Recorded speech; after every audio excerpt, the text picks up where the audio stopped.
என்னப்பா இந்த விஜய் இப்பதான் வந்திருக்கிறாரு, இவரு கூட எல்லாம் யாரு வர போறா, அவங்க வர மாட்டாங்க, இவங்க வர மாட்டாங்க, அப்படி இப்படின்ட்டு நம்மளை பத்தி ஒரு அண்டர் எஸ்டிமேட் பண்ணிட்டு இருக்காங்கல்ல. அதுனா நமக்கு புதுசா என்ன? 30 வருஷமா நம்மள அண்டர் எஸ்டிமேட் பண்ணிட்டு தான் இருக்கிறாங்க. ஆனா மக்கள் கரெக்டா நம்மளை எஸ்டிமேட் பண்ணி நமக்குன்னு ஒரு இடத்தை கொடுத்திருக்கிறாங்கல்ல. எப்படி? என் கேரியரின் உச்சமான ஒரு இடத்தை கொடுத்திருக்கிறாங்கல்ல. அதை இந்த நாடே பார்த்துக்கிட்டு இருக்குல்ல.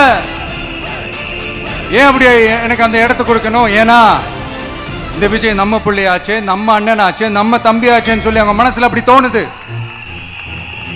அதனாலதான் நமக்கு அப்படி ஒரு இடத்த கொடுத்து உள்ளன்போடு அள்ளி நம்மளை அரவணைச்சிக்கிட்டு இருக்கிறாங்க.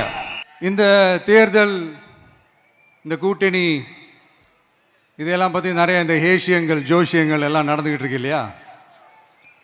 என்னப்பா இந்த விஜய் இப்பதான் வந்திருக்கிறாரு, இவரு கூட எல்லாம் யாரு வர போறா, அவங்க வர மாட்டாங்க, இவங்க வர மாட்டாங்க, அப்படி இப்படின்ட்டு நம்மளை பத்தி ஒரு அண்டர் எஸ்டிமேட் பண்ணிட்டு இருக்காங்கல்ல. அதுனா நமக்கு புதுசா என்ன? 30 வருஷமா நம்மளை அண்டர் எஸ்டிமேட் பண்ணிட்டு தான் இருக்கிறாங்க.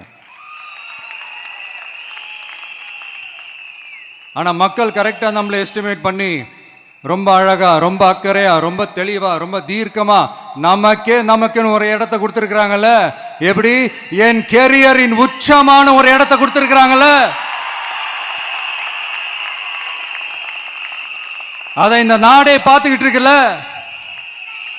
ஏன் அப்படி எனக்கு அந்த இடத்த கொடுக்கணும்? ஏன்னா இந்த விஜய் நம்ம பிள்ளையாச்சே, நம்ம அண்ணனாச்சே, நம்ம தம்பியாச்சேன்னு சொல்லி அவங்க மனசுல அப்படி தோணுது.